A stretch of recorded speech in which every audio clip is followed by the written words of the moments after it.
Okay, 20 seconds.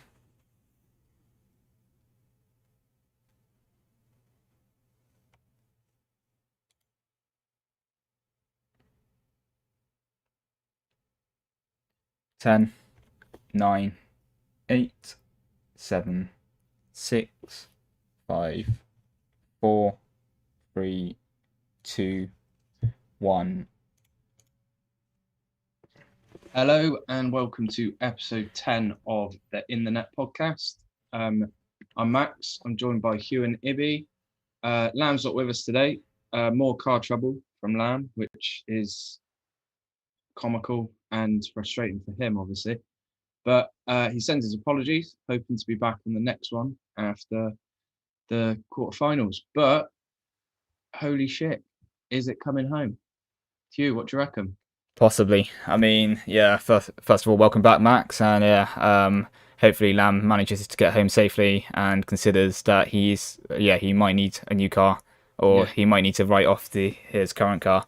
But moving on swiftly on to the round of 16 and England in particular, I thought it was a great performance. In terms of what we expected versus what we saw. It was pretty much to our expectations. The only real change that we saw was Southgate changing to a back three, but that was probably to counter the German system with Gosens and Kimmich on either side of the wing back. What else can I say? The first goal was a massive relief. We did have to grind out that result. Muller could have easily equalised straight after, but getting that second goal and Wembley erupting, even though it wasn't a full stadium, yeah, happy days. And onto the quarterfinals. And yeah, if we continue playing the way that we do, as much as I criticise Southgate's approach, we may actually see us going far in the tournament. What do you reckon, Ib? Yeah, it's one of those ones, isn't it?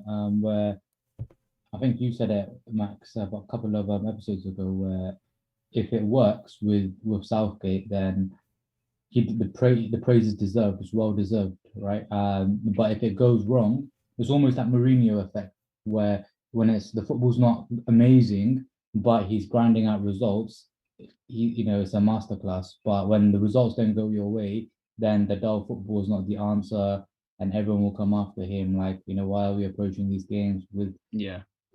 a lack of ambition and things like that? But clearly against Germany, it was the right approach. I guess, yeah, you could argue about Scotland and stuff, but that's in the past now. I guess you've got to look forward to the quarterfinals against Ukraine. It'll be interesting to see what approach he takes. But now, obviously, it's a question of why would you change it if it's worked? But it's just crazy to me to think like, and again, not questioning Southgate because clearly it's working, but to think we've got players like Sancho and Rashford and all of them who are just sat on the bench. Even Grealish, I know he's like a secret weapon or whatever they're saying, like, he'll come on 60th minute to change the game when the opposition looks leggy or whatever. But yeah, just to think that all of those players are start Foden. Foden didn't come on either, did he? No. Um, there's so many players obviously unused as well. Mount, I know, is he still isolating or No, whatever? he was on the bench He was on the bench. So there's so yeah. many players that you would get into like any top team in the Premier League, but they're struggling to get into the England team. But yeah, it is what it is. At the end of the day, he's got a squad, and if he's getting into the quarters, favourites as well going into the quarters, against Ukraine, you can't really complain.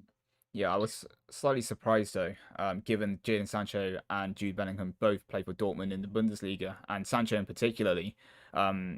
I think the German media singled out as the one threat that they're actually the most scared of from the England side, and Southgate doesn't even pick him. Now, I don't know if that's due to English Premier League bias. I know Trippier played and he plays in La Liga, but it did raise a lot of eyebrows. A lot of people were puzzled, and I think when Germany saw the team sheet, was it on Tuesday? They're probably thinking, "Oh, Sancho isn't playing. Happy days." But Southgate has managed to find a team and a system that worked, and I think Germany also underestimated England a little bit. But I think if you speak to most Germans, because I've got a lot of family in Germany, they didn't rate their hopes that highly, even if they beat Portugal 4-2. They understand that they're a team in transition, but even then, against that England squad, you probably would expect it to be an even game. Yeah. I mean, a lot of the sort of talk pre-match was about how it's the worst German team for years, and whilst that's probably true, they've still got some pretty good players. You got like the likes of Gnabry, Sane. We've all seen what he can do in the Premier League. Goretzka, Kimmich. I mean, yeah, okay, it isn't a classic world-beating German side, but I think Southgate was right to sort of show them a bit of respect from the beginning. And if we weren't going to get an early goal, bring on a game changer. I mean, it worked. At the end of the day, it worked. Now going into Ukraine game, I'd like to see more creativity. I think we'll go back to a back four. I think the midfield three. I think Mount will come into that and offer us a bit more sort of invention. And then it wouldn't surprise me to see Foden or Grealish come in for Saka, who I thought was really good in the game against Czech Republic, and he was decent against Germany. But you can't drop Sterling. Kane's got a goal. Hopefully, he's going to sort of bang in a few more now.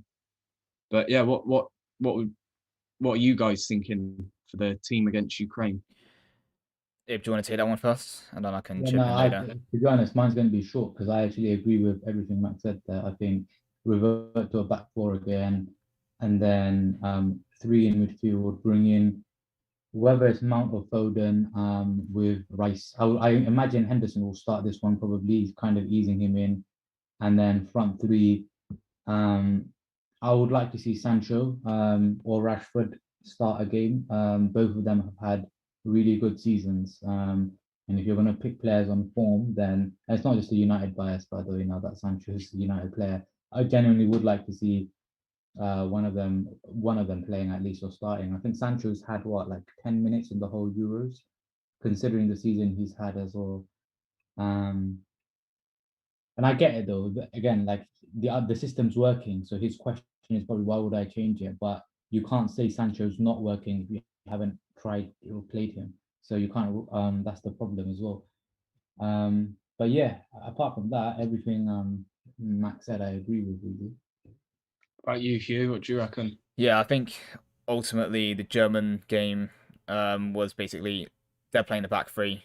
Let's revert to a let's revert to a back three as well. And then I guess from that perspective, we just wanted to counter the opposition in some ways because Kimmich and Gosens has been phenomenal at Atalanta in terms of getting up and down the left hand side, and he's an attacking threat. And then Kimmich is not an out and out wing back.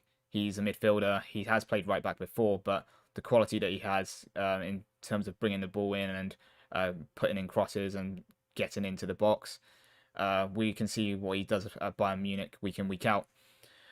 Going to Ukraine, I expect us to revert back to, like both of you said, back to the back four. I would actually keep Trippier in there, and I keep on mentioning Trippier's name. It's no disrespect to Reece James, who I think is phenomenal right back. And I don't think Kyle Walker had the best of games against Croatia. Luke Shaw, left back, and I think we have to have Maguire and Stones there. The one change I would make in the midfield too, given that both are now on yellow cards, is that I probably would give Jordan Henderson the first 45 minutes and see how the game goes, just to basically make sure that we have that leadership, both in Maguire's sense, with Henderson in midfield, and then we also have Kane, who's finally got onto the score sheet. So I think he's going to go on leaps and bounds if we can get a positive result. He's going to score a few more goals in matches to come, but that's hopes, if, buts, maybes. But we'll see what happens. I guess before we talk about Ukraine, it might be worth taking a step back and going through every one of the round of 16 matches. So I want to. Hang on, one second. Yeah. Before we move on from Yeah. England, I just wanted to ask you guys both a question. Yeah. Tell me two players that you think have been the most impressive for England so For far. England. Yeah. Ibby, do you want to go first? For me, and again, prove me wrong because I wouldn't have said that at the start of the tournament. I think it'd be them two, Pickford. And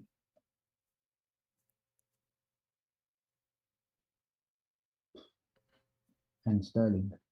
Yeah, I'm exactly the same. That'd be my two. So I wouldn't actually say Pickford, because Pickford always actually has good games for England. Like, he, even in the last World Cup, he was outstanding. So it wasn't a surprise for me. Like, that Havertz save was incredible, but it's no surprise that he's performing well for England, because I think I can never, well, I can't even think of a time where he has played poorly for England, and hopefully he doesn't, and he continues in the same way he does for the rest of the tournament. But Sterling, I agree with, because he's had a bang average season at Man City, and it was a surprise to see him start, or Southgate to even select him. But even if he plays poorly, he seems to be getting goals.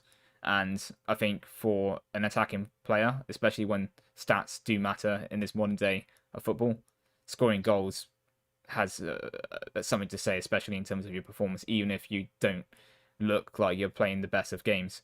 The other player that I think has stood out for me, because I don't think he would have been a first choice for anyone, is Calvin Phillips. And like, he's had a solid season for Leeds, but would you have expected him to start for England in the tournament? No. And then first game, made an impact straight away, had an assist. He does something that I don't think a lot of English midfielders do, and he does break up the play quite well. And it's those really subtle challenges that he makes, or disrupting the play, that I think we have been lacking in the midfield for quite some time. So I think that is definitely an addition to the side, and I think He's got a really good range of passing as well. Yeah. People like suddenly thinking, oh wow, he can really pass ball. He's clipped a few nice balls down the line. I agree with you. He's been really good here. Yeah, and I think even Lee said it when he was a guest on the show a few episodes ago. How Calvin Phillips and his impact. Yeah, he was very, very pleasantly surprised by that, and like I said, I think he's one of the standout performers of the tournament so far. Yep. So if we move on now, like you said, Hugh, before we go and look at the next round of fixtures, if we have a quick walk through the games that come before, obviously started off with our Welsh friends, who I must admit, I thought the Denmark game would be a tricky one for them, but I didn't think they'd end up losing 4-0. So I think they had a positive start. They did have a lot of the ball in the first 20, 30 minutes, but as soon as the first goal went in, I think their heads kind of just dropped for all of a sudden. And then in the second half, it just went from bad to worse. And I think by the time of the end of the match, they really just lost the plot. Like, I was expecting them to go 1-0 down and then somewhat put up a fight, and it just didn't seem to happen for whatever reason. It might have been Denmark was spurred on and motivated by what's happened at the start of the tournament, and for sure they would probably be everyone's favourite team. Um, and then the red card by Harry Wilson at the end just basically showed the frustration in that Welsh side. 4-0 is a disappointing result, but at the end of the day, like, a few million people in Wales, and they managed to get to a Euro semi-final 2016, and then 5 years later, get past into the knockouts. I don't think there's any room to complain. The question really is this Gareth Bale's last tournament for Wales? We don't know, because he walked off, didn't he? Yeah, that was a interesting interview, an interesting exit, I must say. Yeah. The other game on that day was the Italy game. I think we all predicted that Italy would win. Did you say that, Ib, as well? Yeah, I said Italy, but I said also that I don't think Italy have been tested, and I didn't think Austria would be the team to test them, to be honest. And they did; they were tested. Yeah, they pushed them. Yeah, so that's why I'm saying I'm not entirely convinced of Italy. I know people are going on about the record. What is it, 30 games now? But yeah, I just think if they come up against a strong team, is it Italy, Belgium next? Yeah, on Friday, tomorrow, isn't it? Yeah, so I can't see them. Personally, I can't see Italy going past Belgium. Belgium just look too strong, to be honest. Yeah. The only thing I'd say is Italy's strong point is their front three, the way they can counter, and Belgium's weak point's their defence. But having said that, they stood up to Portugal pretty well the last sort of 20, 30 minutes. So yeah, I think that'll be a really interesting game. It wouldn't surprise me if that's sort of a squeaky 1-0. Yeah. Yeah, I agree with you. And yeah, it's surprising that Austria were the team that went and tested them. But do you guys not think it might also be because they actually are, well, the first 3 games were in Rome. The last game that they had to play in the knockouts, or their first game in the knockouts, was in London at Wembley. The fact that they had the first 3 games in front of their home fans and they had to travel, do you think that had some impact on their performance as well? And England will have to go through the same scenario when they go to Rome to play Ukraine. But with home fans being in the first 3 games and then having to go to basically a neutral territory for the knockouts, I feel like traveling and also the just atmosphere may have played an impact on the team itself. Yeah, no, that's probably fair. And well, hopefully we won't see England come a cropper because of that. But yeah, you never know, do you? So it's a different kettle of fish going over to Rome and no real English support in the stadium. I know that they're giving out tickets to the English nationals living in Italy, but it's not going to be the same as Wembley, is it? Mm. And then Saturday we had the first real shot, and I don't want to say the red card is the reason for it because Czech Republic were pretty good up to that point anyway, but it certainly harmed the Netherlands' chances. But yeah, I thought Czech Republic once again shown that they're a good, well-organized team. Yeah, Ib, do you want to go ahead? No, yeah. I don't think any of us had Czech Republic going through. But yeah, they just look like they're well drilled, right? Just well, yeah, well drilled, well organized. They're not like I don't think they're blowing anyone away. With their like yeah, just performance wise, but they're just like grinding results out, which takes you far in a tournament, really. Yeah, Yeah, I just wanted to put this out there because Lam said it the other day, but holy shit, checkmate to the Dutch. Um, just saying that because he probably wanted to put in that line, and unfortunately he can't make it today, so I'll just say it on his behalf. Um, honestly, Czech Republic played really, really well, and I think in terms of Netherlands and being tested, they've been tested against Ukraine. They've been tested against the other 2 teams as well. Maybe not so much North Macedonia, given that they pretty much wiped the floor with them on paper. But in terms of the game itself, it wasn't an easy game for them, although it may be De Boer's tactics. And then against Austria, I think they got through and they were gifted a lucky, well, not lucky, but I guess a erroneous penalty, a mistake from Alaba. And then here, Czech Republic came in. They had a game plan. They stuck with it. They challenged them. And then because it was in Budapest, it felt like a home game for Czech Republic because all those fans just basically crossed the border and got behind the team. And like every time Czech Republic on the ball, you can just hear the fans roaring, which was quite refreshing to see. And I think the fans basically had a massive impact on the game. Holland did have 2 good chances. They didn't have the shot on target, but honestly, they should have buried at least 2 of the chances they had in the box. Depay was a nuisance as always. I think Daniel Malin made some poor decisions in the final third. But yeah, it's not the Dutch way of football under De Boer, and I think a lot of the Dutch fans will be pleased that he's gone. And then I think fair play to the Czech Republic for capitalising on the red card because I think the referee had no choice with the red card. But when you're down to 10 men, it's up to the opponents to actually make the most of that numerical advantage, and they did. yeah, yeah. The other game on that day was, of course, Belgium, who we briefly mentioned a moment ago, beating Portugal 1-0. Thorgan Hazard with the goal. It was a nice strike. Maybe the keeper could have done better, but I do think the ball moved about a bit. But that was, I don't know. I think Belgium were, I think it was like an easy win for them. I don't think they had to really get out as first gear. And although Portugal were banging on the door late on, I don't know. I never felt like they were going to score. It was strange. Mm. I was still waiting for a Cristiano Ronaldo special, which never Yeah. happened. Mm. Do you think with Ronaldo, so obviously you can't.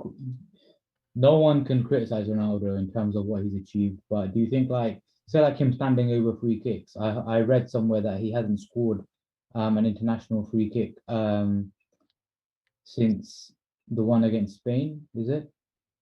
Um, and even then, and since then he's taken like 150 or something free kicks.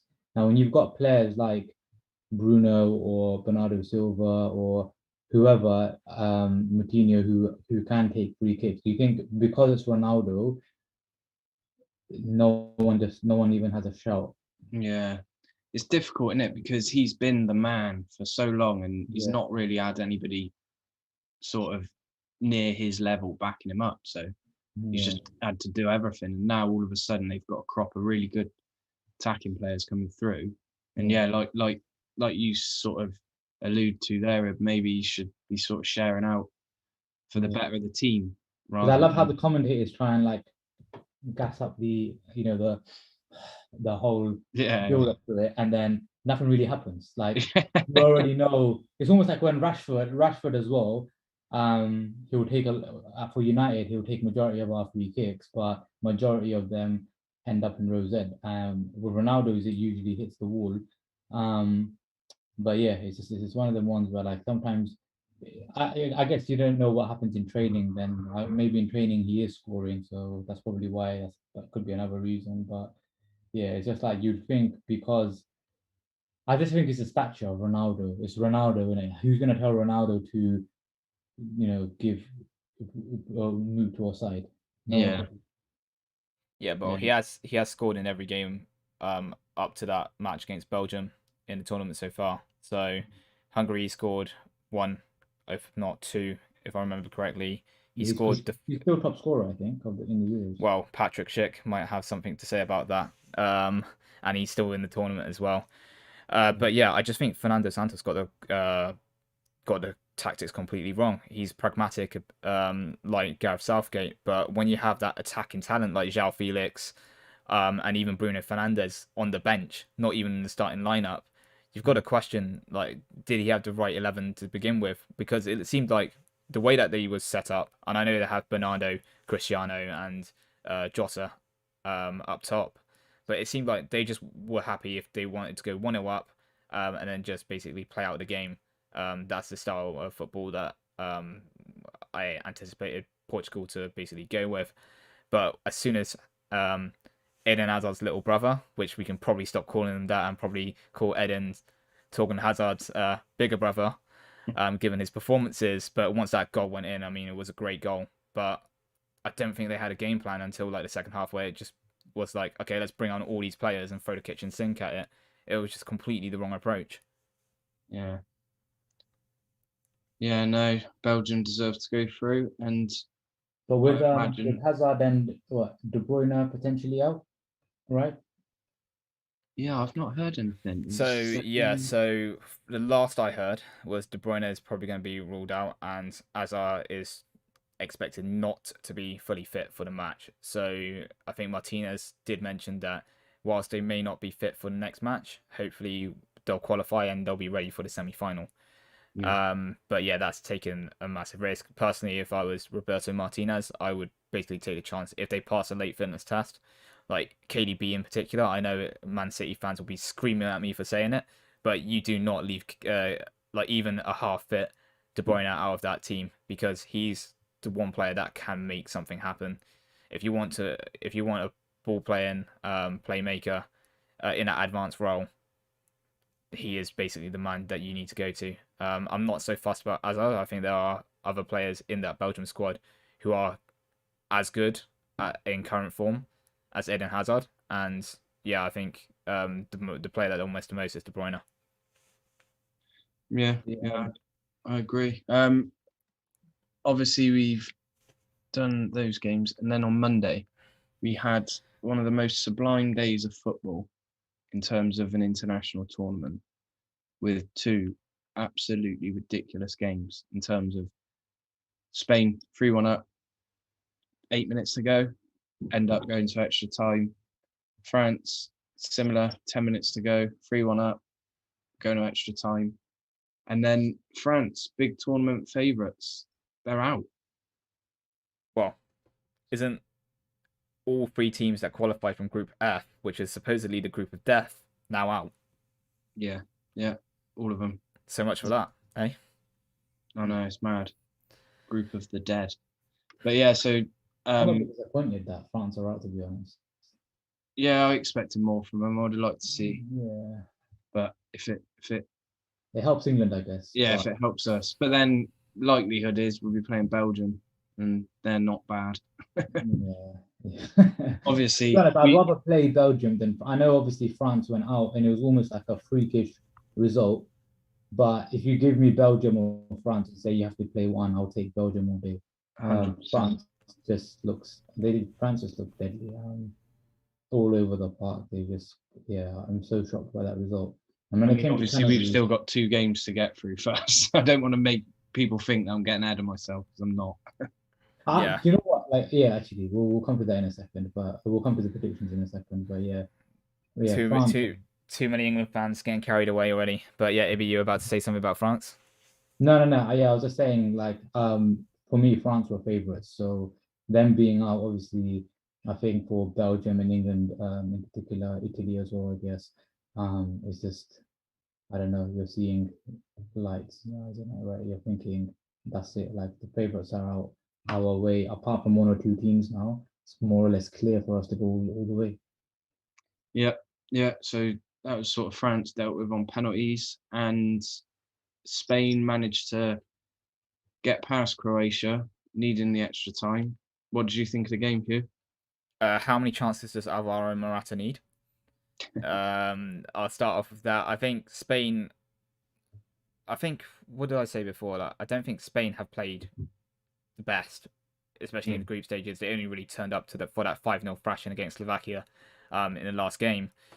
I don't know what Luis Enrique is thinking half the time. The one thing that I will say about Spain is that they like to pass the ball a lot, but passing the ball doesn't necessarily get you goals, and you need to put the ball in the back of the net to score and to win the game.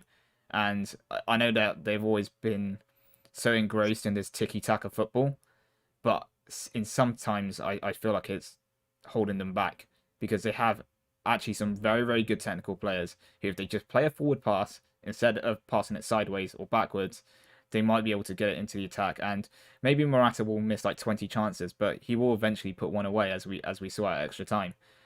I do feel like they were tested against Croatia, and even without Perisic, I think Croatia were relentless until the end, and I think ultimately the legs just ran out, and they were just gassed, and they gave everything they possibly could, but they gave it their best shot, and we all know it's not the same squad as the one that got to the 2018 final in the World Cup, given that a lot of players are now towards the end of their careers, but in footballing terms. But yeah, fair play to them for continuing, and fair play for them for continuing on.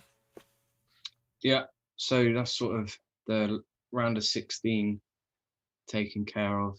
Now for the nitty gritty, I'm just gonna call out the fixtures, and if you guys just let me know who you reckon is going to go through. So the first game tomorrow, Switzerland and Spain. What are you saying, Eb?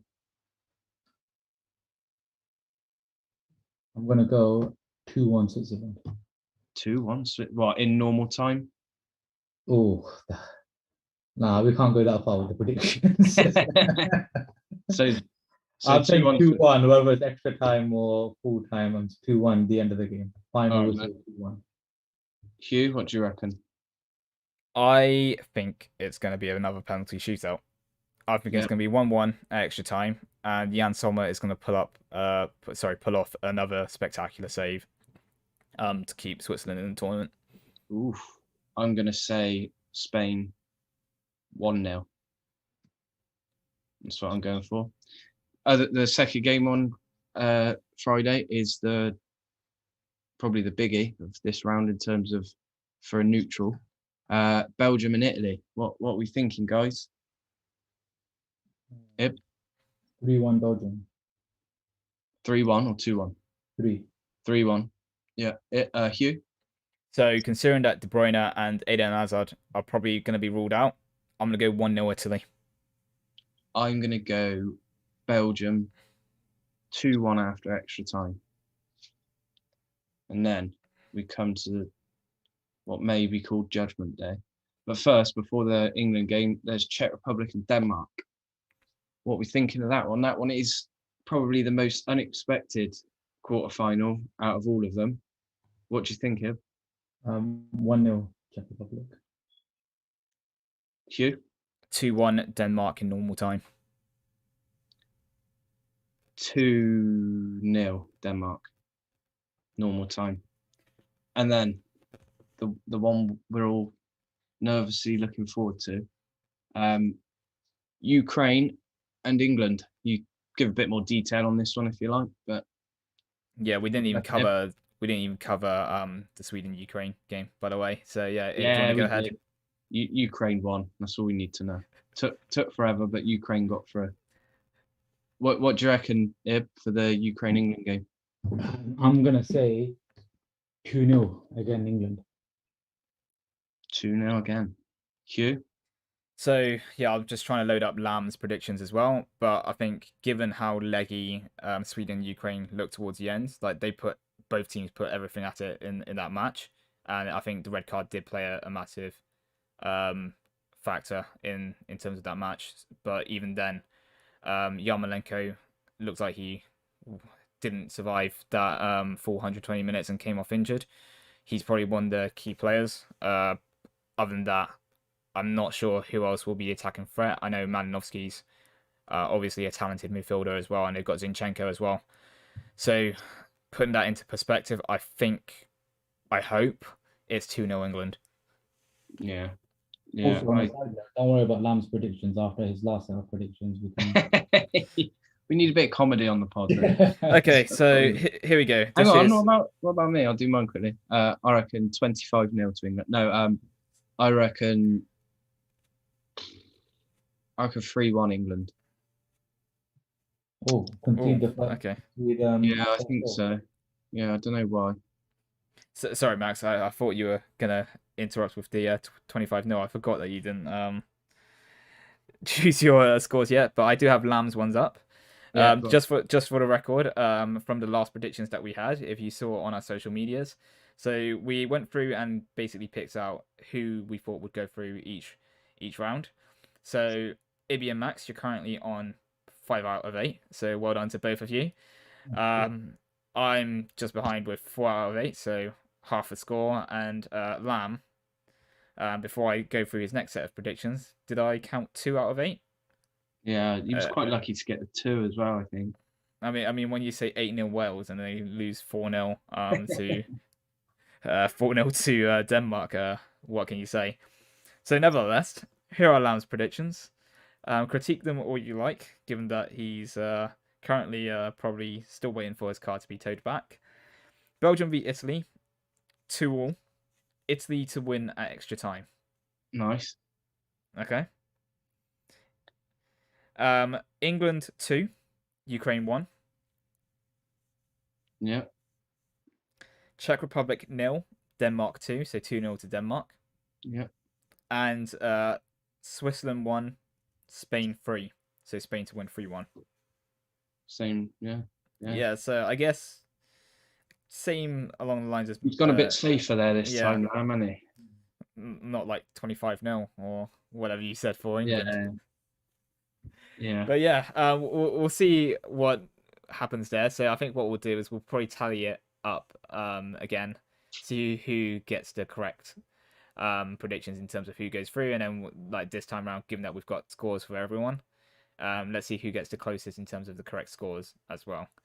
Yeah. But yeah, we've got a little bit of time left, so I guess the one thing that I want to wrap up on is transfer news, because Ibby's probably quite excited with a certain Jadon Sancho to United. Finally, yeah. No, I'm saying bring on next season. I'm ready. If you guys can pull off Sancho, Camavinga, and Varane, that'd be unbelievable. That'd be a hell of a summer for United. Yeah, no, for sure. Yeah. I think Then you'll only be 8 players short of challenging next season. No, I'm messing. Seriously though, I think if you get them 3, Yeah. that'd be big. Be big. Yeah, no, I think so as well. I think well, if only the only team, sorry, that will probably, in my opinion, and I'm not saying this to wind Hugh up, I think Liverpool, unless they sign someone, they'll struggle next season. I genuinely think that. I I agree. think, I 100% agree with you because yeah, especially the way Klopp was getting drunk the other day. I don't know if you saw. Did no, you I watch? haven't.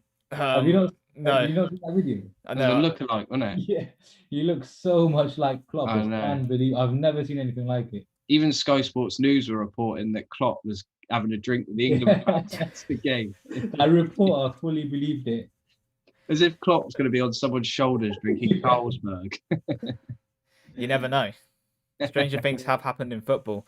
Very But yeah, true. to touch up on Ibby's point, I actually agree. We definitely need to sign a midfielder. I'm not too worried about our front three, given that if we have our front three plus Diogo Jota fit, that's more or less more than what we need.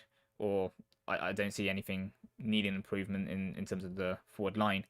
The one thing that we do desperately need is a replacement for Wijnaldum, and then a good preseason with Van Dijk back, because Van Dijk and Konate, and then Matip and Joe Gomez, having those guys back and with Konate joining them, that pretty much feels like a new signing And if altogether. Man City get paid on it, then the Premier League next season. Oh, Chelsea and Haaland as well. Yeah. I mean, enough of the transfer merry-go-round. It looks like Sergio Ramos is going to go to PSG, but that's still unconfirmed. Also, Hakimi looks like he's going to be going to PSG as well. The other things that I want to know, we did discuss about Rafa Benitez, but it looks like he's confirmed as Everton manager. And just today, Nuno Espirito Santo has been announced the Spurs manager. So we're not going to have 2 months of transfer merry-go-round of predicting not just players, but who will be the Tottenham manager. Yeah. No, I think on Sunday we'll do a longer podcast. Oh, not on Sunday. Is it Sunday after? We could do one on Sunday. It depends how the Yeah, if we quarterfinals do one go. on Sunday, we can wrap up the quarterfinals, look ahead to the semis, and go into a bit more depth about sort of the domestic football. And yeah, I think we sort of covered everything we need to. Do you want to wrap us up, Hugh, in the way that only you can? Oh, really? Is it only me? Okay. Yeah. In that case, yeah. Once again, thank you for everyone who's tuned in, either live on YouTube or who are listening to this podcast back again. If you haven't done already, please drop us a subscribe on YouTube. We also have a Twitch now that we're irregularly switching between YouTube and Twitch to stream. So be sure to follow our Twitch at www.twitch.tv/internet podcast. And then our usual social medias, we have our Facebook page at facebook.com/internet podcast. And then on Instagram and Twitter, we are available at internet podcast. We do have a Spotify and SoundCloud. Both of them are internet podcast. You can easily find it via the soundcloud.com/internet podcast page, or searching internet podcast on Spotify as well. And that is pretty much all we have time for, unless Ib, you have anything left to say. I'm good. Right. In that case, thank you for watching, thank you for listening, and we will hopefully see you again soon after the quarterfinals of the Euros. Come on, England. Good.